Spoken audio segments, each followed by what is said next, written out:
DNVR Avalanche Podcast live from Circa in Las Vegas. We got Stadium Swim behind us, but we get to be inside, so we're not boiling hot today because, you know, it is Vegas at the end of the day. We got all four of us, AJ, Rudo, Megan, and Eric, coming to you live after Game 2 of the rookie face-off for the Colorado Avalanche, which they won 5-3. Look, jump right into who looked good. I mean, for me, Jeremy Hanzel's the guy of the game. Scores the game-winning goal. As a guy we've talked a lot about, as someone who seems to have fit in very nicely with the Avs through rookie camp and now this face-off. We're still stuck in limbo with this guy, though, right? Is there anything he can do at this tournament to earn that contract and earn an AHL job, or is this going back to Seattle just inevitable for him? I think the answer to that first question is no, but as Eric said at the start of this, guys can come here and hurt themselves. Yeah. And I think Hanzel hasn't done that. True. So he's earned the looks in training camp, maybe even a couple of the preseason games, especially on the road. You know, I think that's where his performance has dictated that the Avs should take a longer look at him and continue to see what he has to give. Because right now, I mean, what we saw today is the guy that we've been excited about that we think might be able to help at the bottom of the Eagles' defense right now. You know, just the hockey IQ, the decision making, and just reading the game well and not putting himself in bad positions. He was there were the defensive communication issues that happen in these events can sometimes make guys look worse than they actually are. And I think Hanzel has navigated that challenge pretty well and has been a solid safety valve with the puck in his own zone especially. Hasn't been perfect, but there have been more good moments than bad in that area of the ice, and I think that's the area where he needs to impress the most is taking pucks away from players in the defensive zone and moving them out of his zone. I think Hanzel is a player that learns very quickly, too, just from what I saw in development camp, Game 1, now through Game 2, even Game 1 into Game 2. I think looking at Game 1, I didn't think he made bad decisions. I just don't always felt like he made the best ones. Seeing him in Game 2 and elevated to top pair minutes alongside Malinsky, which I want to touch on in a second, is something that I think reveals where he has that polish that we've alluded to, because he's calm under pressure. He anticipates how that puck is going to settle, so he's not aimlessly whacking his stick at it and is able to make a smarter play from that. And I think to be calm under that kind of pressure when he's defending in his own end is especially important. But obviously, too, that instinct to step up into the play and play with the offensive side of the game is where I think he could separate coming out of this showcase in a big way, because obviously also getting on the score sheet tonight, even though he himself didn't seem to give it that much significance, is going to be just another way in which he stands out and plays the way that Colorado likes their defensemen to play. Being able to contribute offensively is incredibly important.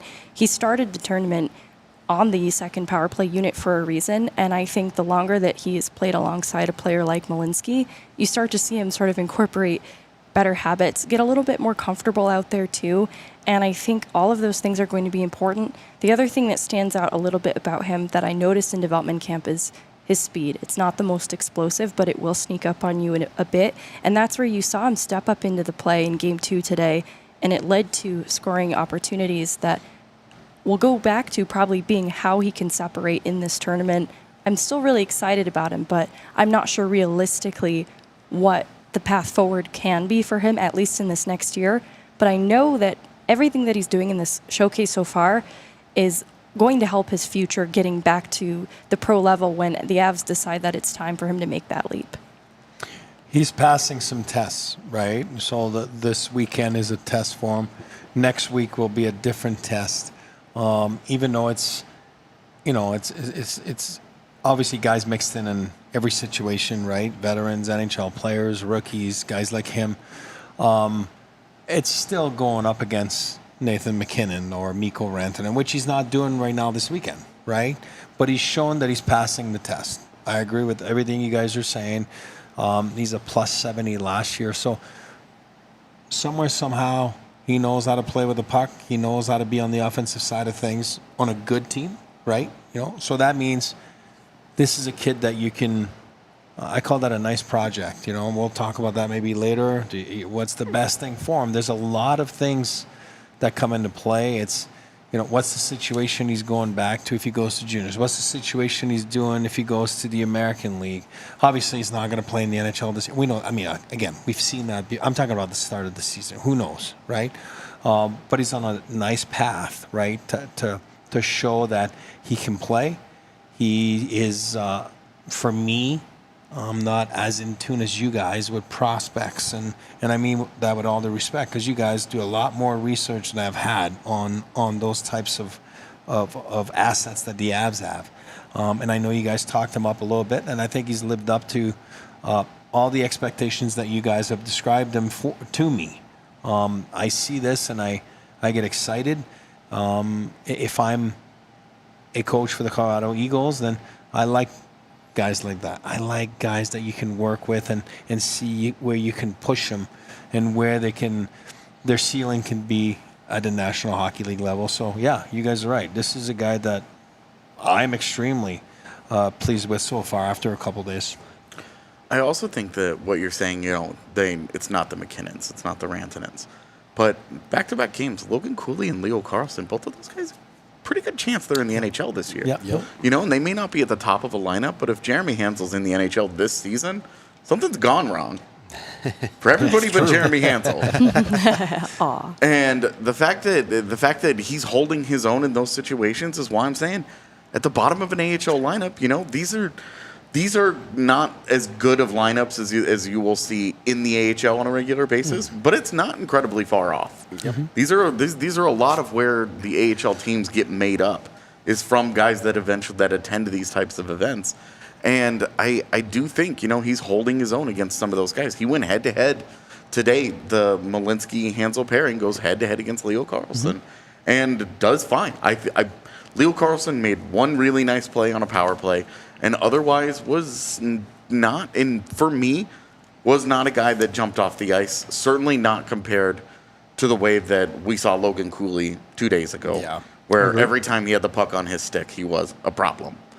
And so that Hanzel did have the kind of success that he did in that matchup today should only be encouraging, and it should encourage the opportunity to see what he can do in a training camp against the McKinnons and Rantanens, and in preseason games against whatever those lineups look like.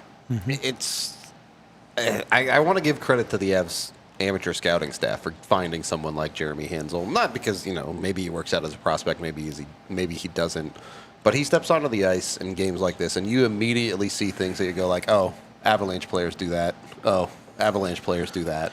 Oh, okay, this guy just fits in this organization. So. Well, and that fit is, it speaks to what Megan was saying earlier with the way that he scored that goal today. Jumped into the play in the neutral zone. He just jumps. He jumps into it. He sees an opening in the ice. He sees a soft spot. He sees the Ducks are in a bad change. He just takes advantage of it. That's all hockey IQ. That's aggressive. That's a smart decision making and aggression in his play. All of those things. That's just Avalanche hockey. Yep. And you're talking about giving the amateur scouting staff a little bit of credit here.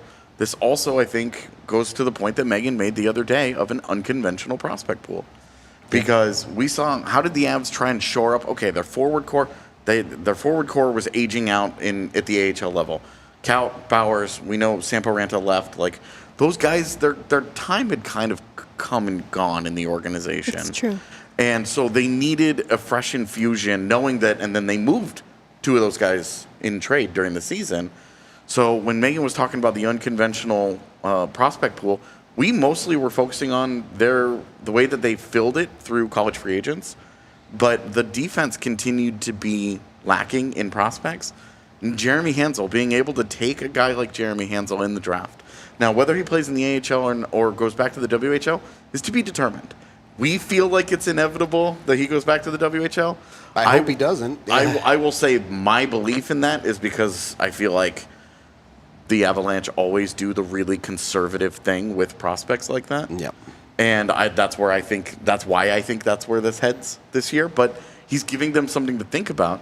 But to Megan's unconventional pool point, if they had drafted an 18-year-old in that spot, he's a second or third defenseman in the CHL, they wait 2 years and see how it goes. If that's what they want, the amateur scouting staff gave them an opportunity to get a guy on a quicker path. He goes in, they draft him, and he's in the AHL immediately. And when a guy gets into the AHL, a guy is as close to the NHL as you can possibly get without being in it. Yep. And that means he is however many good weeks of solid play and an injury from being in the NHL contributing for them. So I like that you point out the scouting staff, that, hey, they went and got a guy like this. They weren't afraid of a guy that was aging out of his draft eligibility. And with a 6th-round pick, I mean, come on. If your 6th-round pick hit one, I mean, that's a heck of a pick, yeah, right? Absolutely. I mean, that's scouting, right? And everybody can pick Connor Bedard. We all know that, right? It's not easy to... Apparently not everybody can take Adam Fantilli, though. Oh, this is just poor Leo Wow. Carlson. He's just like catching strays today. They're gonna have healthy discussions, as they should, as a Absolutely. staff, and sometimes it gets heated, and in a sense, because you'll push for your guy. You want him to go to the American League. No, I think he should go back to juniors. Everybody's going to have differences of opinions, which is normal, and that's healthy. Now, if the circumstances will dictate where he's going to end up, and at the end of the day, it's probably going to be for the better of Hanzel, the hockey player. And like you're saying, you're hoping it's the American League. I think everybody's saying the same thing, and part of me says that too. You know what I mean? And it's because I like to develop guys like that. It's fun. You know what I mean? That's at the American League level I'm talking about. But if he ends up going back, it's because the situation that he's in juniors, the situation that he would be in the lineup. The unfortunate part of it is you don't have time on your hands, so you can't wait. You know what I mean? And say, we'll see what happens in November. You know what I mean? I again, sometimes you're like, oh, we can make room for him, and they make a trade at the American League level, and then you're like, oh, boom, we're good. But sometimes it's not that easy, and you couldn't get rid of a contract. And when I say get rid of, I mean all the respect in the world. You just move a contract of a certain player that you want to move away from because you feel that this guy can develop into a better NHL prospect than that person that we're talking about, Well, speaking of contracts, one of the players that I think really has showed well in both games, but popped in this game particularly, was Ivan. Comes in on an AHL contract in the middle of the summer. Is this a guy on the Avs' radar even to be talking about for a potential NHL deal? And I'm not saying he's close to the NHL or anything like that, but a potential depth option for them on the depth chart when you look at the Eagles' forward core. Look, he puts in 2 goals tonight. One's an empty netter. Sure, he's kind of all over the place providing offense. First of all, what do you guys think of his game? And secondly, where is he at with the Avs? I mean, 3 goals in 2 games, right? It's pretty good. For a guy on an AHL deal, I mean, we're talking about, you need to show up, you need to impress, you need to do this. Well, I'll just say this. If Oscar Olausson had 3 goals in 2 games, we'd be losing our minds. True. All right? And instead, we just watched Oscar Olausson get bullied again today. Yeah. And I think that when you're trying to separate, when you're trying to stand out, he's on an AHL deal. Do 2 games in a rookie showcase like this get him closer to an NHL deal? Marginally. But it doesn't get him any further away. Yeah. And that's where, they have 45 contracts. We were kind of running through them, their future Is that what deals. they're at, 45? They're Yeah, at 45 perfect, right now. And then, at the end of the year, we expect Barons will make it 46. If they wanted to sign another guy or 2, if they want to make a deal, they've got a little bit of wiggle room here. Now, if they were to sign Hanzel as well, It starts getting tight quick. now you're at 47, and now you're starting to worry about trade deadline and leaving open some flexibility there. You also want to leave open a little bit of flexibility because waivers is coming up. You don't know what's going to happen with Pavel Francouz as your backup goaltender, so you might need a contract space for that. You might want to claim a guy to be that goaltender while Frankie's hurt. You might want to claim another guy maybe to help up with some of the defensive depth questions that currently exist on the roster. that's all flexibility that matters. And so right now, I think Ivan is in a perfect position from the organization standpoint of he's on an AHL deal. He can be an Eagle if they want him to be an Eagle. If he outplays somebody, for my money, he's outplayed Ryan Sandelin, for example, at this event, where I think it would be, Megan, I'm glad you're sitting, there's a person between us. I think right now I would prefer Ivan in the AHL lineup over Ryan Sandelin, but it's 2 games, at a rookie showcase. Yeah. We still have an entire Avalanche training camp to go, and preseason and Eagles training camp and Eagles preseason. There's a month before a solid month before the AHL gets going. So there's still time here for a lot of it, but I think what we saw out of Ivan certainly today and a little bit in the first game is just a complete player that is more of a, the whole is greater than the sum of his parts kind of guy. Because I don't see any standout skills there. I don't see any one thing that jumps out to me. But when he always has the puck and he's scoring goals and he's on all 3, he plays at even strength. He's played center, he's played wing, he's taken faceoffs on the penalty kill, he's done work on the power play. He has his 3 goals, he's got 1 at even strength, he's got 1 shorthanded and 1 on a power play. I mean, what more can you ask from the guy at that point? And it's just been a really impressive couple of games today, especially. I thought he was all over the place. Ivan is an interesting player because I love the Ryan Sandelin call out, and it's just because I want to see all of those college players succeed at the next level. But I'm excited for the prospect pool. This is another example of a way in which it's unconventional. A player who does slip through draft eligibility. I look at what we've been talking about as a theme for the Avs moving forward is Colorado becoming a destination, and I think that's true of its American League team too, because people see, especially in last year, and there were a lot of injuries that played a part in this, that those American League players, when they do have that NHL contract, have gotten opportunities to crack the Avs lineup. Again, a lot of that was born from injury last year. I wouldn't necessarily say that's a standard moving forward, but there is some hope that a path to a pro career through the Eagles to Colorado Avalanche is potentially possible. And it's becoming a destination that players want to be. And so someone like Ivan, who did slip through the draft and became a free agent, probably just sees the opportunity to seize getting pro hockey under his belt under a good organization where there's hope down the line that something more could come of this if he works hard. And it's an interesting forward group looking at who some of his competition is. It is a Ryan Sandelin.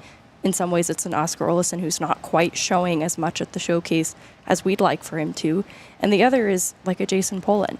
And where I think Ivan has separated in the last 2 games for me specifically has been in a little bit of the puck skill. Because that has been when we've talked about players that we've liked, it's for doing some of those 3rd, 4th line habit things that are nitty gritty. But a player like Ivan, I thought smooth passing, smooth release, those are the kinds of things that some other players, like I think we're going to talk about Roelens, he's a player that I think is interesting, but doesn't quite have the puck skill specifically. And this is where Ivan, I think, separates, because that's not necessarily something that can be taught. Like sometimes players just have it or they don't. And I think that he could incorporate some of those blue-collar things into his game too, and has an opportunity then on an AHL contract next year to succeed in the Eagles forward group and force Colorado Avalanche to make tough decisions. And he has a year to do it, though. Like, I don't think he has to try to do that coming out of the showcase. I don't think that should be Ivan's goal. I think it should be make a great first impression here and then continue to make a great impression at the American League level next year. There's 2 points for me on Ivan squared there. I thought he was good. And you want to do good because you want them to look at you. But this is a classic example of, and I'm not going to compare the major junior to the college route, but you go to college route, it buys you time. And that's one thing that you don't have in major junior. So a guy like Ivan, if you want to compare him to, for example, Steven Reinprecht back then, right? Steven Reinprecht would have never been an NHL player, would have never been a Stanley Cup winner. If he plays major junior, first and foremost, he never made a major junior team, and you call that a late bloomer. And all of a sudden, he's 21 years old, which you can't play in the major junior leagues anymore, right? And all of a sudden, he's a freshman in Wisconsin, and everyone's going to see Danny Heatley because he's going to be a top 3 pick, and then everyone's after Steven Reinprecht.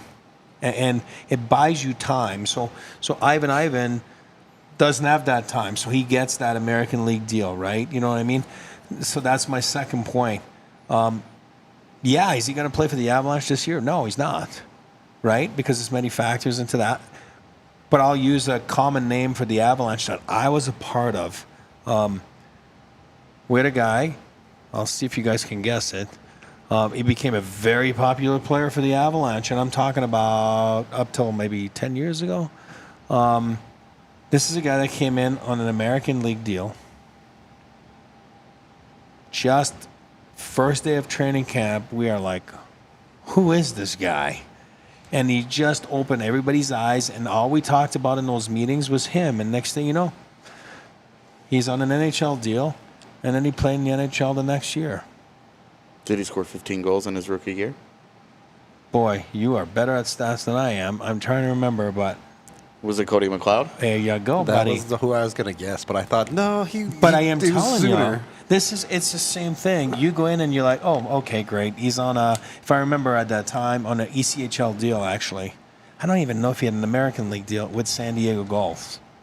But And that's what he when the did... ECHL was... Not a Not great league, okay. yeah. So this is an opportunity. You know what I mean? And that's why we say all the time, and that's we don't want people to panic and say, oh my God, these guys are crazy, and they're talking about he had a good game in a rookie showcase. No, like Malinsky last game. No, it's just at your stage, you got to do what you got to do. And this is a kid that does not have an NHL contract, so you have to open eyes. So you have 2 skates, a sheet of ice to make an impression. He did today. And that's how it starts. But if you go in there, you just blend in, and it's like, and don't kid yourselves. There's some kids that they go and they call their parents after the game or their girlfriends or whatever. And it's like, yeah, I didn't play much. I didn't play with some quality players. And at the end of the day, you had a jersey on, you had a patch of ice, you had an opponent, you had a chance to make an impression. This guy made an impression today. I would also like to note, in talking about him, he hit the post on a breakaway. Yeah, That's right. he almost That's right. had a hat trick today. So, like, you're just talking about the scoring chances have been abundant with him on the ice. And there's no better way to make an impression than just keep scoring goals, baby. Okay. I do want to talk more about the Avs prospects, but we do have to get to some other stuff, including the fact that we're brought to you by Broken Tee Golf Course. They have an award-winning practice facility if you want to get out there and work on your game. They also have 27 holes to play on their 18-hole championship course and a par 3 course. So you can go hit the par 3 if you want to do a quick 9. Maybe you're going out there with some friends who aren't quite ready for the championship course or something like that. It's all good. It's all great vibes over at Broken Tee. They have a great pro shop as well and a restaurant where you can get lunch or dinner after your round. I prefer dinner. I'm not an early golfer, but I know a lot of you are. So go enjoy the early morning golf if that's your thing. They also have a charity tournament coming up here on this coming Friday, I believe it is. Yeah. I can know what day it is. Friday the 22nd, they're giving away a bunch of prizes in support of Bridge House Tri-Cities Homeless Action Team to help open a navigation center that will provide a facility for community members struggling with homelessness. So you can go help out with that and have fun with the charity tournament. Go to BrokenTeeGolf.com today. You can make tee times there, and when you use code DNVR10, you get 10% off your tee time. So jump on it today, BrokenTeeGolf.com. Go have some fun golfing and get a good price. Thanks to DNVR. Also brought to you by the folks over at Bet365. Go get in on Bet365's action. You can bet on all sorts of ridiculous things. My favorite thing about their website is actually that they're live streaming stuff. So, like, It's so good. if you want to bet for me on esports, or sometimes it's other like European sports and tennis and all these things, they'll have their live stream right there, right on Bet365.com. So you can bet on it, and then you're watching the game right through Bet365. Go check it out if you haven't. You can see for yourself when you sign up today, you'll get $365 in bonus bets when you bet just $1 at Bet365. So get in on it. Use the DNVR365 code to get those bonus bets when you sign up. It's just a great time. Nothing you can do but enjoy yourself when it comes to sports betting. It certainly makes it more fun when you're talking about sports that maybe you might have less interest in. You must be 21 or older, physically located in Colorado. Please gamble responsibly. If you or someone you know has a gambling problem and wants help, call or text 1-800-GAMBLER today. Go get yourself some Bet365 action. Second period of the DNVR Avalanche podcast. Again, I said I want to get to some Avs prospects, but I do kind of want to set the table for the top end of this rookie face-off because our Bet365 top 5 is the best prospects at this rookie face-off right here. And starting with number 5, we get to talk about an Av. I'm putting Sam Malinsky at number 5 on this list. Is it a little aggressive? Maybe. But I think it is worth noting that the Avs are talking about Sam Malinsky alongside some of the names you're going to see higher on this list. Megan, I know you said you wanted to get into Malinsky a little bit playing next to Hanzel. Am I being overzealous here putting him at 5? Well, the reason I wanted to talk about that pair is because I think it was you or AJ who said, why is Malinsky in this showcase? He has sort of shown what he needs to show here. He doesn't really need to do that.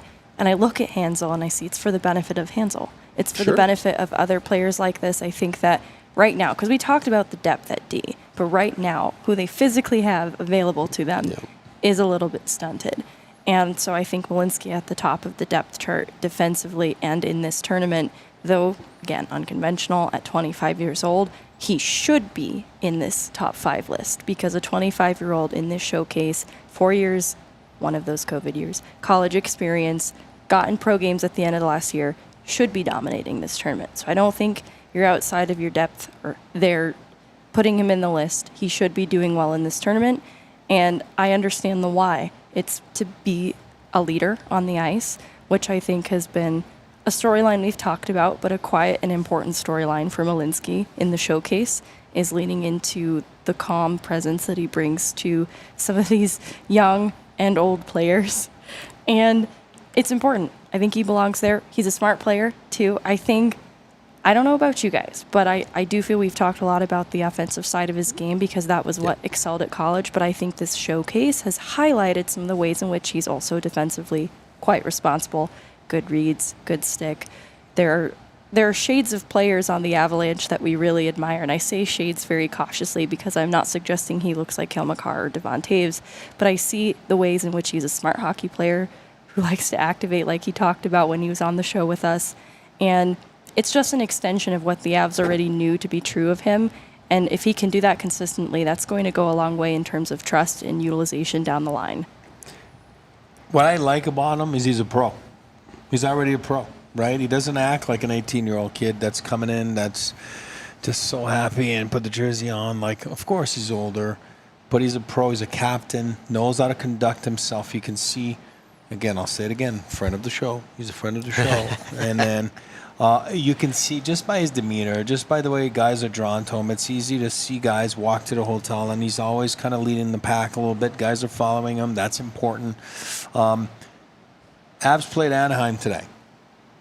There's 3 guys on the other side on D that are second-round picks, right? You had that Lacombe, Luno, Hintz. Good players. All 3 are good. All 3 project to probably play in the NHL, in my book. And in people's books that are there, right? You know what I mean? That are there in the stands.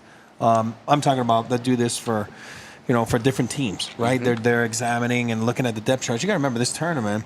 There's other teams there. It's not the 6 teams there. All 32 teams are represented because it's your best way to look at the depth chart of teams. Yep. In a different setting because we all know it's not the NHL. But I like those 3 guys. Malinsky today is better than all 3 in my book.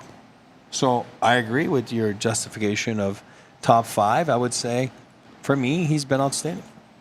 Hell yeah. Take that, Jackson Lacombe. This is personal. Is it cheating a little bit putting a 24-year-old against 18-year-olds? Yeah, probably. But It's not, though, because that's the NHL. exactly. That's right. That's it. Number 4, we have another friend of the show out in Las Vegas, Brendan Brisson. Scored a goal the other day in Vegas' game. Is a guy that I think is doing at this tournament what we all wanted to see Oscar Olausson do at this tournament. And it's interesting to see it come from another team, and you're looking around and trying to rank these prospects at a thing like this, Brisson is a guy that we were interested in the Avs in his draft year. You're seeing his development come along in Vegas, a team that has moved most of their first-round picks. It can be frustrating at times to see other teams start to hit on some of those guys. He's an interesting one. I watch him a lot play opposite of the Eagles in that Pacific Division, and his ascension hasn't been the most immediate, but I think it has been on track for what they've expected of him too, which is where I think the storylines of Olesen and Brisson start to differentiate in a way that we can feel a little bit sour about. But I still think that Brisson is hungry for it. I love the reports too that he came into this showcase just like a man possessed on a mission, and that is the kind of motivation that I'd like to see from Oscar. I'd like to see a little bit more of that emotion in his game as well. But I think he belongs in this list. He's a high-end prospect, has been considered one, and has been gradually chipping away at the American League level, has earned and is I talk about earned, but he's also stayed at the top line and power play for Henderson, and that is sort of different from Olesen, who has moved around the Eagles lineup. And I think it's worth noting then that this is a high-end prospect to watch in the tournament. When we make these kind of comparisons like to an Oscar Olesen, I think it becomes even more interesting because how's Brendan Brisson making the Golden Knights? Yeah. That's a pretty good hockey team. And their depth, which is where he's eyeing. Yep, their forward depth is really good. And well, one of the things that we talk about with Oscar Olesen and why we're looking at a guy like Jason Polin and saying we can see this guy in the NHL. You can see the path for him. You can see the things that he needs to do to make your fourth line. We don't talk about Oscar Olesen like that. We don't talk about him making a fourth line. How is Brendan Brisson going to make the Golden Knights? Because that's what I want to watch. It's not so much about the player. It's how does the organization integrate that guy into a championship caliber lineup on the fly? Because for years, this has been the excuse that we have used for the Avalanche. Oh, well, they're trying to win. Oh, well, they're just too good. They don't have time to develop a guy in the NHL like this. Okay, great. How does Vegas do it? And that's the thing that I am curious to see, because I agree with Megan. I love Brendan Brisson. I loved him in his draft year, and he's done nothing but get better since then.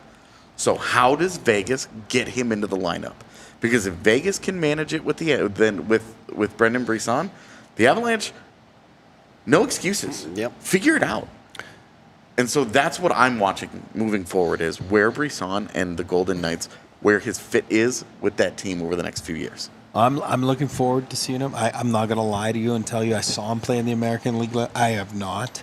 I've known his dad. His dad was 17 years old when he was in my house. So I want to say he's like 6-7 years older than me, his dad. So I was like a young boy. So I've known the family for a long time. Obviously, his dad being Pat, the agent, and he's got all the resources at his fingertips, right? I'm looking forward to seeing him.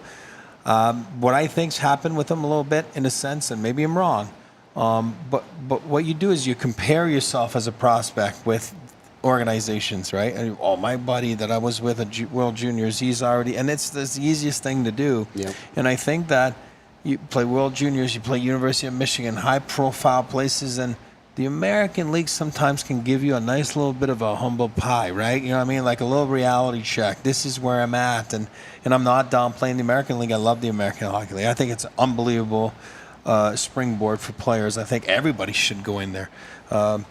Maybe not first overall picks, but I'm saying somewhere, somehow, you should spend some time down there.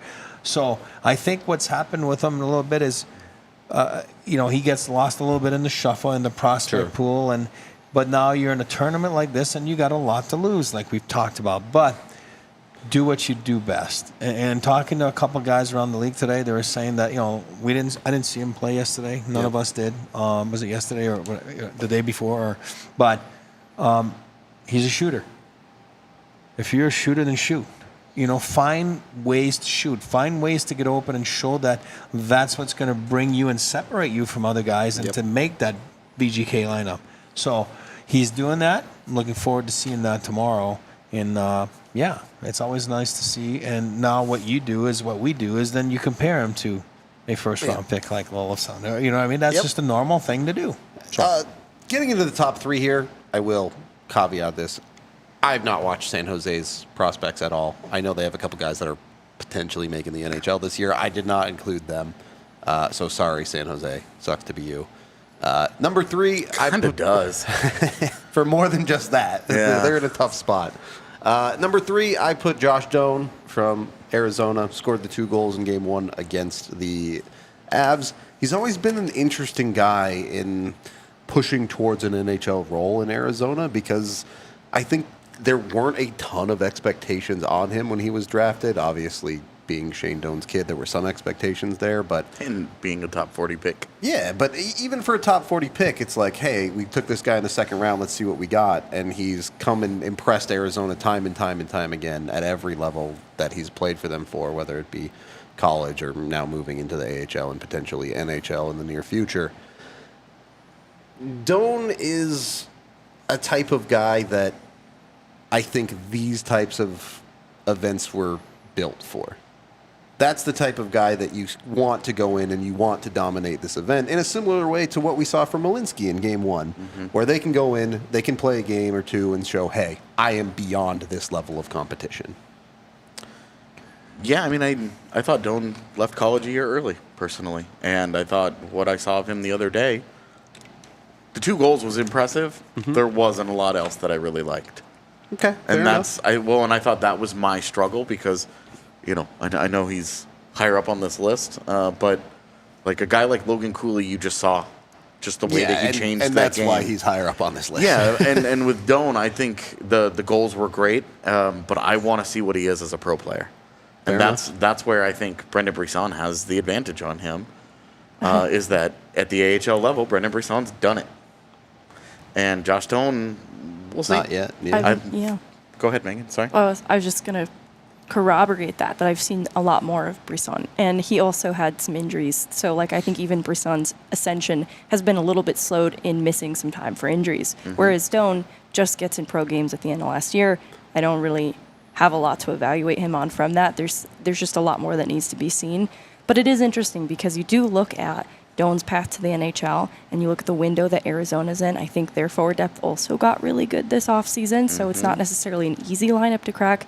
But because their window is a bit different from Vegas's, there might be a better path to Arizona's bottom of the lineup than there was for Brisson in Vegas. And so for that reason, Doan has a lot riding on this opportunity in terms of demonstrating that he's capable of NHL minutes. And so I think because I'm almost assigning a little bit more there, that's maybe where I'd like to see just a touch more. But I'm just talking to him briefly. I do think he has maturity about him that is already pretty pro-ready, that is encouraging to see in a young player. Well, his dad was such a pro, right? I mean, like that's Shane Doan is the ultimate pro. He knew how to, you know, attack a career, attack a game, attack. I mean, a front office career right now, right? So he's got, again, like Brendan Brisson, all the opportunities at his fingertips to get some help and some people to help him out in any situation that he can be in. And to AJ's point, like, there's guys that you don't see and they score 2 goals, right? You know what I mean? You just don't see them in a hockey game, and then they all of a sudden they just put the puck in the net. That's an art. Are you describing Mikko Rantanen? Well, that's right, but it is an art, right? And then there's guys that you see plenty, and they never put the puck in the net, right? You know, because they just can't finish. And Ben Myers. Yeah, exactly. I mean, there you go. Scared me. We're saying the same thing, right? So it's an art to put the puck in the net. Sounds like he's got that knack. Doan, I'm talking about. So he showed it yesterday. He showed it everywhere. I remember him watching him at U14, U15. Obviously, then went on to the college level, and now we'll see where it leads. But he's a guy that can put the puck in the net, and sometimes that's very valuable. Eric, can I ask real quick? Yeah. Is this where bloodlines really matter? Because teams love bloodlines, right? It's always a storyline every year in the draft.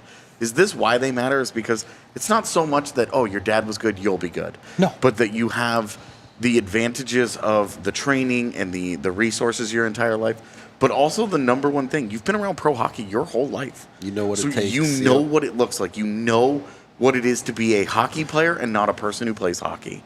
You know what it is to day in and day out be dedicated to the craft. I'm asking, is that where the bloodlines matter? It is a great question, but it's exactly what it is. And it's not that you'll get a better opportunity because your dad was Shane Doan. It's the fact that since you were a little boy, you've been inside that locker room. And don't kid yourselves, kids love it. They love to be at work with their parents. And it's not every team that's accommodating as some other teams, but there's always days that you're in there. And then your best friends as a young kid is the other kids, the other players' kids, or the equipment guys, the medical guys, and you become great friends with them, and then all of a sudden it translates when Josh Doan comes in, signs his contract, and then puts on a Phoenix Coyote jersey, goes into the locker room next week. It's not intimidating. This is home for him. This is where he's been many times. This is not many times, for years. Because don't kid yourself, when you walk into an NHL room, it is intimidating. I don't want people to think it's not. I don't care if you have confidence or low self-esteem or whatever it is. You walk in that room, you see Nate McKinnon, you see Cale Makar. It's hard. You're just like, oh, and then you freeze a little bit. Those guys have the advantage because it's home for them. This is what they know. So it just puts you ahead of the pack a little bit quicker than other guys to get themselves adapted to it. And then they've seen so many situations over their lives or their families' lives that it makes it easier for them to overcome. Hey, being a hockey player is not that hard, right? I mean, you know what I mean. Yeah. The game is the game. It's the game is the game. That's what I meant. Like, the NHL player tells us being a hockey player is not that hard. No. That's I got it. It is the best thing. It's not what I'm saying. But it's the stuff you deal with on a daily basis. Being demoted to a different line, being a healthy scratch, being part of a team that all of a sudden you're a scorer, you're not scoring. There's a lot of pressure, and that's what I mean. It's hard to deal with that stuff, and I think those guys usually get a little bit of an advantage to some of their teammates because they've been around it way more. Number 2, I don't think we'll talk too much about this one. Leo Carlsson played against the Avs today. This one is more about pedigree than anything, and the fact that the Anaheim Ducks are in a situation where they can give him runway. He can come and play with them, and it's fine. And even if he struggles at first, it's fine because they're just not going to be very good. So there's opportunity for Carlsson to be here and succeed. Was my confirmation bias hard at work today? Looking at everything I didn't like, going, shouldn't have been ahead of Fantilli. Well, hey, look, shouldn't have been ahead of him. What you doing? If Adam Fantilli was their pick, he might have been at 1 on this list instead of 2. So that's where Carlson's at.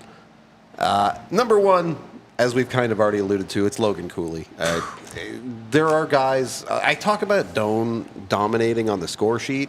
Logan Cooley didn't have to dominate on the score sheet because everybody in the room watched that guy step on the ice and knew he was just better than everybody else at this tournament. Man, I was pretty critical of that pick.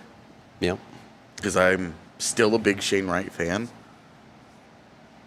But I feel less better about that today than I did then. Because watching what Cooley did and knowing what plays in the NHL at the highest level right now, it's exactly what Cooley is. It's the explosive skating. Yep. It's the really quick hands. It's the creativity.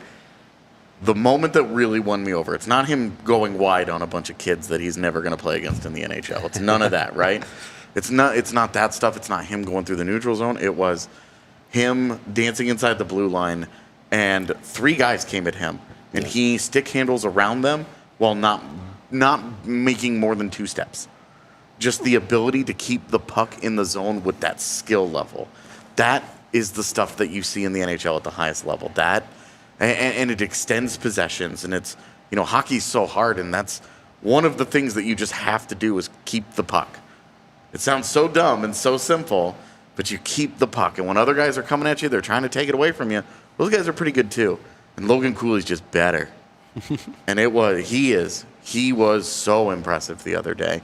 And seeing him that up close, and getting to see all the skills at work, oh my gosh. Still not as good as Sam Malinsky in that game, but oh my gosh. Well, and that's what I'm saying. That's why Sam Malinsky is on this list. Yeah. It's because he's competing. He's keeping up with some of these guys. And, maybe Logan Cooley becomes a 22-year-old that is blowing up the NHL, and Sam Malinsky becomes a guy that's in the league but isn't a star. But, yeah, Logan Cooley, I think, will be a better NHL player than Sam Malinsky. But when they went head-to-head, Sam Malinsky got him. And there's value in being able to say both of their names in the same breath there. So that's where I'm at with it. So every college free agent this next year, if you want to be on our top 5 list in rookie camp next season, just be better than a top 3 pick. That's all you got to do. You got to sign in Colorado. And that helps too. We are also brought to you by the folks over at AG1. And go get your AG1 today. Look, it's fantastic stuff. I really wish I had brought the travel packs with me after last night. I could have used some AG1 this morning, but unfortunately I did not bring mine. It's got 75 different vitamins and minerals in it, a bunch of probiotics, adaptogens, all sorts of good stuff. A ton of people use it to boost their immune system. It's just 1 cup in your water every single morning. Super easy to do, super easy to use, and it tastes great too. So jump on it today. Get over to drinkag1.com while you can and go to drinkag1.com/avalanche to let them know we sent you over there. When you purchase from that link, you will get a year's supply of vitamin D included with your AG1 and 5 travel packs. So you don't have to be like me. You can come to Vegas and have your AG1 ready to go. Great hangover cure. Can't recommend it enough. I really do wish I had it. An abnormal number of these reads are advocating for people to not be like you. Hey, look, I'm in Vegas making mistakes this weekend, okay? That's where it's at. This is where it's at right now. That's all I can say about that. Amen. Also, check out Fubo TV. If you want to watch your Avalanche or tons of other sports, Fubo TV has over 140 channels. They also have TV shows, movies, all sorts of other amazing stuff. If you haven't gotten in on it yet, you got to go check it out. You can use the DNVR code to get 15% off your first month of Fubo Pro when you do. Get on over to FuboTV.com/DNVR today to get that 15% off. They've got college football. They've got the NFL. They've got Red Zone. They've got the U.S. Open, which AJ was pumped about a little bit ago. They've got even like Euro qualifies for football, as in the soccer kind of football that I don't know anything about. If you're into golf, they got the Ryder Cup. What? Oh, yeah, F1 too. There you go. You know? Finally, don't bet on Max. I mean, I bet on him to win the next race. But No. No, stop it. it's just the reality. Go away. FuboTV.com/DNVR today. Get over there. Get yourself hooked up with some dope streaming television. Third period of the DNVR Avalanche podcast. We don't have all the details, obviously, but unfortunately, Jason Polin did get hurt in today's game, which was unfortunate. I think all of us had really put a shine on him after game 1. He was playing well in this one, too. Hopefully, he can get back healthy soon and can continue what he was doing. But in the immediate, that opens up opportunity, right, for guys like Matt Steinberg, for a guy like Maros Jadlishka. Is there a guy coming for that spot in the immediate? It needs to be Matt Steinberg. I hope it is. If I'm Matt Steinberg, it needs to be Matt Steinberg. Should we turn the floor over to our resident Matt Steinberg guy? The Steinberg stand? I like what I see from this guy. I do. You're talking about bloodlines, right? You know, same thing. I think this is why I like rookie showcases because, and I know he joined the team last year. I'm talking about the Eagles.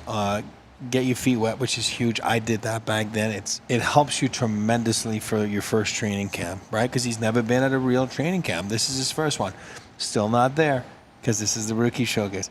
But this is why this weekend is helpful for a guy like that. And then next week he comes in, and then he feels better about himself. He feels better about his game. I've said it last show or a couple days ago, whatever it was. This is not a guy that's going to play 20 minutes in the NHL. He's not. He's not. That doesn't mean he's not a good player. This is a guy that's going to have to figure out a way, a little bit like Logan O'Connor, right? You know, how am I going to play and be effective for 8 to 10 minutes? And I think today you saw it. He was physical, and it's not violence or asking someone not to play hockey. He played hockey. He made the right plays. He played the simple game. It's not easy to play a simple game because sometimes as players, you just want to be a little more like, ooh, I'll be like, you know, get in the car or something, I'll try something. You got to know where you're at, what you're doing. So I like the simplicity of his game, which is an art to do. And I think he's a guy that can master that. He got into a couple physical confrontations, which led to a fight. Things like that happen. And if you don't get into physical, that means that you're not, nobody's like mad at you. That means you're not really doing your job, right? So somewhere he did his job enough where this guy's like, oh, I'm not going to take that from him, so I'm going to go at him. And that's how you change the outcome of a game. It is hard. I am telling you guys, I said earlier, it's easy to be a player. It's not. It's hard to play 8 to 10 minutes a night. It is tough. Now all of a sudden it's real tough. No. I used to argue with Joe all the time. He'd be like, what are you tired about? Like, you played 8 minutes. And it's like, I know, I get it. You played 26. I get it, But it's hard to play 8 minutes. It's grueling. It's tough. You're sitting there. Your body's like not into it. And you jump on the ice and you're just like, oh God, some WD-40 right now. I've been sitting there for 22 minutes. Those guys get in the groove. The skilled guys get out there. They play. But if you're not playing or you're not playing special teams, it's hard. It's tough. So I think the Avalanche in this guy, I think that's what they saw, and I think that's what they're seeing right now. And then he's given himself the best opportunity for the staff to talk about when they, tomorrow, they talk every day about, hey, what'd you see? Healthy conversations, no different than what we're doing, right? Yep. And then, I think he's going to be a guy that can fit the mold of that. And I think this is what they're finding out about this guy, that they were right all along, and this is where they have him pegged probably if he ever becomes an NHL player. I think where this is an interesting conversation, especially, it's not just Matt Steinberg. Mm-hmm. It's Jason Polin. Oh. We're not entirely sure what's going on with Andre Pavel. Yeah. Yes. But also, he's a guy in that mix. When they get to training camp, when they get to full camp, I guess later this week, next week, we will be talking about those guys, but also the Riley Tufties of the world. Mm-hmm. Yep. If he was healthy, Chris Wagner, guys like that, Frederick Olofsson, Ben Myers. It's just such a large collection of guys that are competing for maybe 2 spots on that roster. Yep. And for me, where I struggle is that Matt Steinberg, up until the point where Jason Polin got hurt, had been thoroughly outplayed by Jason Polin. And I totally hear what you're saying about he's doing what he needs to do in terms of showing what, kind of that aspect of his game, that aspect of his personality, that he's not going to get pushed around, that when somebody goes at him, he will stand up for himself and he will say, hey, I'm here to make life a little bit miserable. But there's got to be more than that. And for sure. That's where I am. You can see it, but it's where he probably needs another full year in the AHL. I don't disagree. Absolutely. It's why I'm just saying, in terms of the NHL roster, for me, it's a hard sell right now, given the competition for that spot. I want to see what he does in the AHL first, because what he's done so far at this event has left me underwhelmed. Maybe I wouldn't feel that way if Jason Polin hadn't been so damn good. And I love Polin too. The game and a half that he got to play. And we don't know the extent. We don't know what happened. We don't know the extent of it. We just know that he did not return, and there was not a status update after the game. And so we're in the dark here. But that's where that's just where my natural cynicism is saying I'm pumping these brakes right now. Yep. Totally fair. We're on the same page. Yep.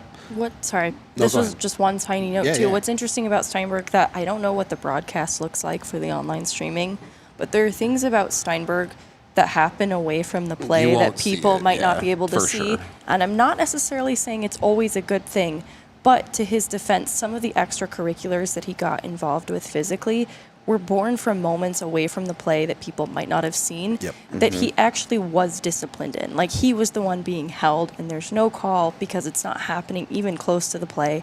And he doesn't even react in that moment in a retaliatory way, but this player continues to go at him throughout the game, and so eventually he responds. And so this is where this could be a strength of his game because he is incredibly frustrating to other players. So much so that it brings out the worst in them. Yep. And if he can use that as a strength and bait other guys into taking penalties instead of himself, I think that's one way that he could be really useful in what he does by leaning into that type of role in an effective and meaningful way. And you need guys that just won't take shit. Yep. And the Ducks, in particular, that entire organization, one of the things that they love to do Stir the pot, baby. is they love to load up on guys that will just pick at you. Pick, all game long. And they find the guys, they always load up on the guys that will find dudes on the other team that they can do that to, and Matt Steinberg's just not on that list. Yep. And you want a guy that takes pride in the logo on the front of his chest, and the one that says, "That's my teammate. You're not going to continue to get away with this." It's not just that Matt Steinberg won't take any of it. He won't let you do that to anyone on his team. Right. And It's not just about him. It's Yep. about all of them. Yep. And that's the personality that you love that part of it. You love, because when you take pride, I think we could probably speak to this. When you take pride in your workplace, you take pride in what you do, you take pride in the success of those around you, you become a better team. And Yep. you need guys like that. You need, my favorite example of this, the Vegas series. They just lost their way. Yep. They lacked, to me, at the bottom of that lineup, they didn't have Eric and I were talking earlier about Tampa Bay, and we were talking about the Pat Maroons and Corey Perry's, Barclay Goodrows of the world. Those guys are they the best players in the world? No. But they are guys that just won't put up with it. They won't just continue to let the status quo be. They will do everything in their power to try and flip the script, to change that momentum with their just raw level of obnoxiousness. And that is the area where you look at Matt Steinberg and you say, this is where you have hope. Is that he comes into your lineup and he is just a little wrecking ball and he talks all kinds of shit, and all the players on the other team cannot stand him. I understand I am describing Logan O'Connor. That's intentional. It's that dude. okay. Do we have any other Avs we want to talk about before we get to our last topic? What's your last topic? Babcock. So, yeah, I do want to give one quick shout out to Milo Roelens.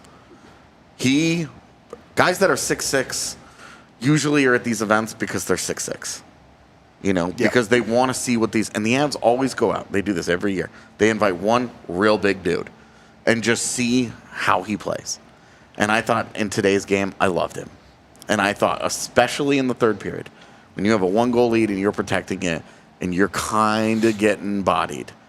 The Ducks have the puck. They're spending the entire period in that zone. And he is the one guy he's using his reach, he's using the length, he's using the size, he's using the skating. It's not amazing, but he takes 3 strides and he's through the neutral zone, the guy's enormous. And today he was really, really effective, and I really liked his game overall. He ends up with 2 assists, the little chip to Hanzel. Yep. That's him. And then the smart play. The empty netter him. What I especially loved is that he could have gone for the empty netter himself. He could have tried it. You would have understood. Had he missed, it would have been an icing. And had he scored, then he would have been able to say, hey, I've scored a goal in both games, because he had the first goal in the first game. Instead, he waits out the defender that's coming at him. This is a little bit of a desperate situation because the Ducks know that they're about to give up an empty net goal and the game's going to be over. And they're coming at him, and he just waits it out. Waits through the pressure, makes a nice little play to Ivan, gets the puck to him. A very well-earned primary assist. It's the poise, the calm under pressure, understanding the game situation. Because similarly, in the shift before, you saw Oscar Olsson, 2 minutes left in a 1-goal game, tried to dance 2 guys at the top of the zone. Turn it over in his own zone. Turns it over to extend a possession, and they ultimately get away with it. But the contrast between the decision that Olsson makes, not understanding the situation, trying to make the play and do it all himself, versus what Roelens did, which is to play within the team, to play within himself, to understand the situation and make the right play, that stood out to me. I wanted to give him love. at development camp, the guest coaches shouted out Roelens after one of his days, and I didn't fully understand it. He hadn't shown well from development camp specifically, but through 2 games, what I've noticed about how he plays, and I don't like using this expression, but it's not a sexy way of playing, but it is effective. His handling isn't necessarily the best, but he fights its way through it to keep possession, recover it, even if he loses it for a second, because the handling isn't quite so smooth. And that's what I like about how he plays, is he fights his way through it and finds ways to be effective, even if some of the shortcomings of his game, might be something like handling. He fights his way through it and has been effective now through 2 games, and also looked more comfortable in game 2 than he did in game 1. There's a reason you're 6'6" and you're not drafted, right? It's because he's putting his package together now, and it's sometimes you're a late bloomer, right? You're not.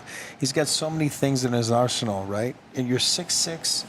He seems to have a nice head on his shoulder, knows the game. What I noticed about him today, especially early in the game, he's going to learn that the difference between the Quebec League where he's played and the NHL, for example, is the guys that figure out the master of the little details in the NHL, the simplicity of the game. It goes back to what I was saying earlier. It's simple. It is simple. It's not easy, but it's a simple game.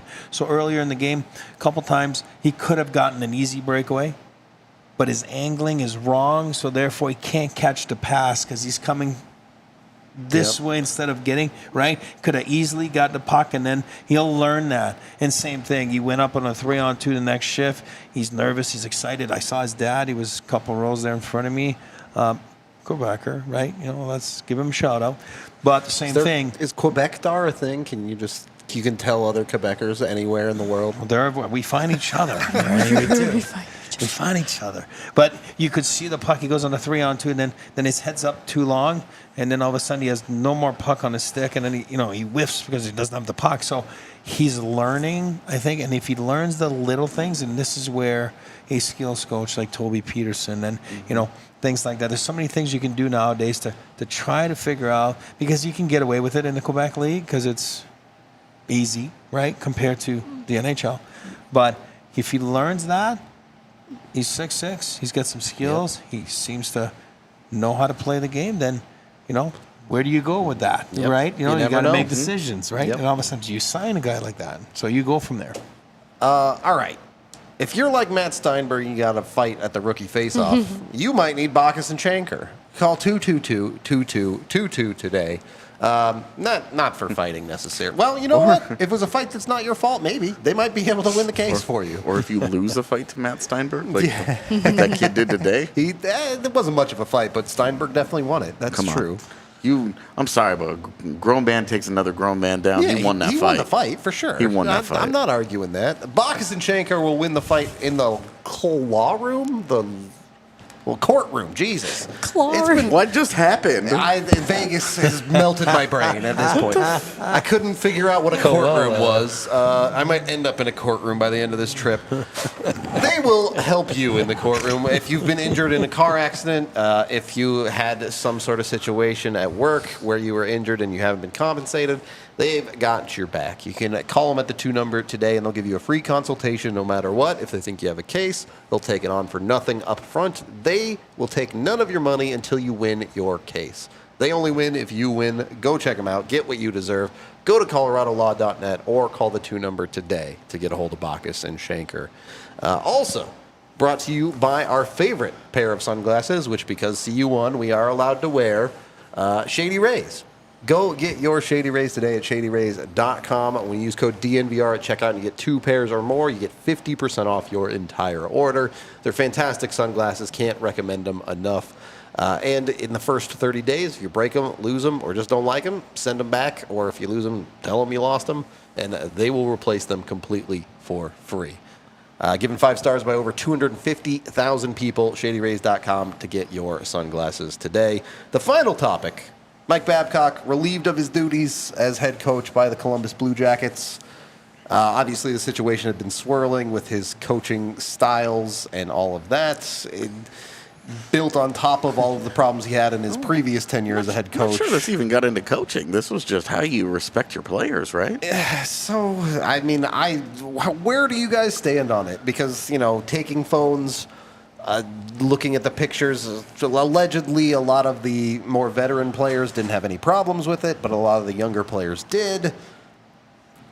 I don't know. Is this strike three for Babcock because of the things he kind of already had in his history? I mean, I don't know where he gets another opportunity after this. Yeah. You know, I mean, how do you? You can I feel how wouldn't you give him feel one on Mike for Babcock, sure. but, you know, and right now, I guarantee you there's 300 hockey men at rinks right now saying he's a good man. You know, he's a good man. He'll be okay. He'll whatever. You know, but the reality is here is his last couple of tenures just have not gone well. Yep. He didn't even make it to game one of this job.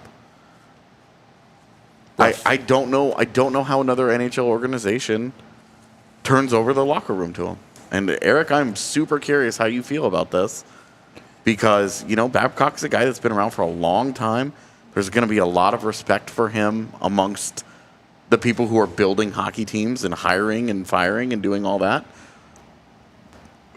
From your position of experience at all the different areas of the game that you have it, what does this look like to you? I'm not too sure. I mean, obviously we read like, you know, what happened and all that kind of stuff. Sure. Be interesting to see, you know, what went of it, right? With those meetings with the PA yesterday, and not too sure what the findings were or whatever. I don't know if you guys know. I just didn't have time today and I'm not escaping that. Mm-hmm. I'm saying that it is a different generation from, you know, 20 years ago to today. First of all, the player wants to know the why, right? Back then, you couldn't ask why because you were on the first bus back to the minors, right? I mean, that's just the way it was, and that's the generation we lived in. But the one thing I can tell you about coaching, for example, Rick Tocchet, good friend of mine, love him, you know, and I've talked to him a couple years ago about, you're talking about old school, old mentality, and I know how he was as a player, how he was as an assistant coach with the Avs, how he was his first tenure in, you know, Tampa Bay. He says you got to learn how to adapt, and today's generation is so different. He goes, I think I've done a good job at understanding today's player, and I think he did that in Pittsburgh. And at the time, if you go back, like wherever it was when Pitt was, you know, was it 5, 6, 7 years ago, whatever it was, they were winning cups. One of the most controversial players in the NHL was probably Phil Kessel at the time. And I never would have seen Rick Tocchet take on a project like Phil Kessel. And he did masterfully. Like, if you ask anyone, they became big buddies and everything. And I was like, wow, I never knew Toc could adapt and change his old views and his personality. So I think what happened with Babcock there is, you know, same thing.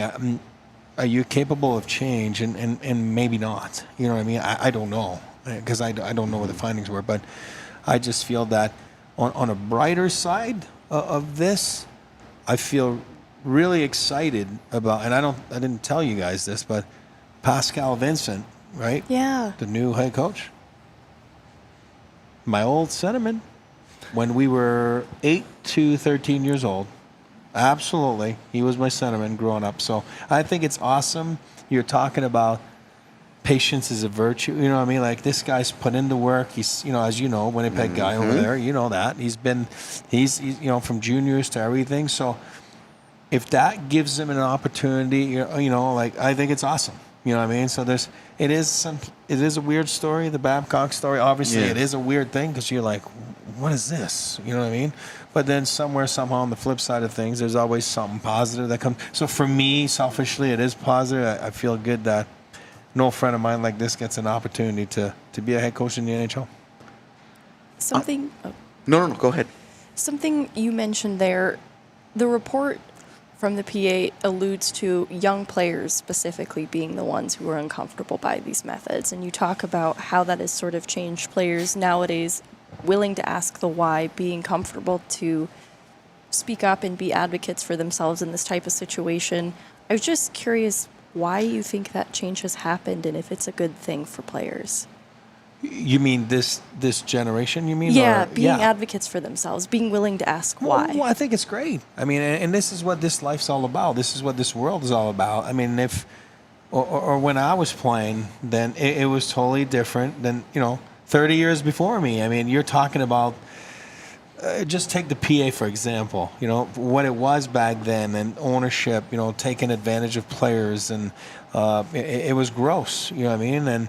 And then I came in where the strikes and the lockouts and all started, you know what I mean? And there was a reason behind it, because, players were standing up for themselves and advocating for themselves, and I think that's exactly what's going on now, and they want to know the why, and I don't think you can fight that system, because when I say the system, you know what I mean, what we're in right now, and then you're just not going to survive as a coach, right? And I think guys that have found the way, take Cooper in Tampa Bay, for example, I'm sure he was a different coach, 15 years ago in junior hockey, then, learned to evolve with that generation, those group, and those young guys. And you see teams now looking for an assistant coach or another member of their coaching staff. And it's a very important criteria when they say, he was coaching junior hockey last year in the Western Hockey League. He can relate to the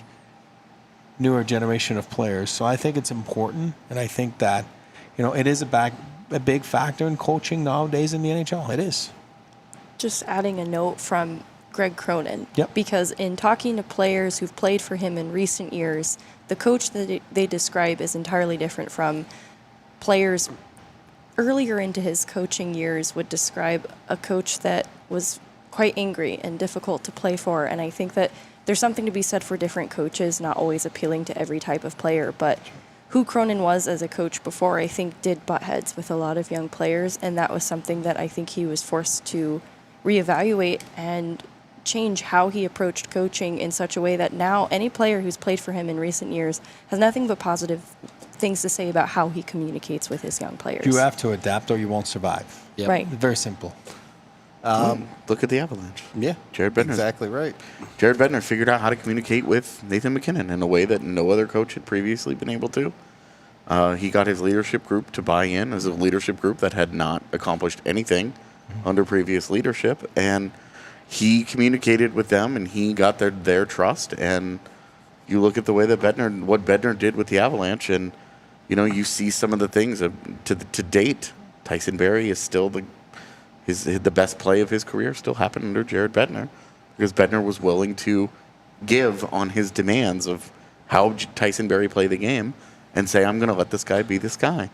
And, that's more of an in-game thing. Yeah. But there's something to be said about trusting a player like that and being willing and not having it be about the ego and not about Jared Bednar knows best in all situations, and being able to trust that person can handle that and that he can handle putting that trust in somebody else. You need to be able to fit your mold to the player, not your player to the mold. Yeah. And that's where I think you have to feel really confident about what's next for Aaron Schneekloth as well. Yeah. A lot of positives there. One final question. Eric, is there anybody in the NHL you don't know? It's a small world when you've been around it. Yeah, but that's funny though. Pascal Vincent, how crazy is that? He was honestly, when we were 8 to 13 years old, Yeah. we were teammates, and he was a great guy, great family, great player. So I'm happy for him. That's how it happens. We're going to get out of here from Circa in Vegas for the day. We hope you all enjoyed the show. Tomorrow, we have more interviews coming your way, including Avs head prospect scout Wade Klippenstein. I can barely talk. Man, your mouth words are bad tonight. It's rough. It's rough out here. Just end the show. Let's get us out of here. We'll see you tomorrow.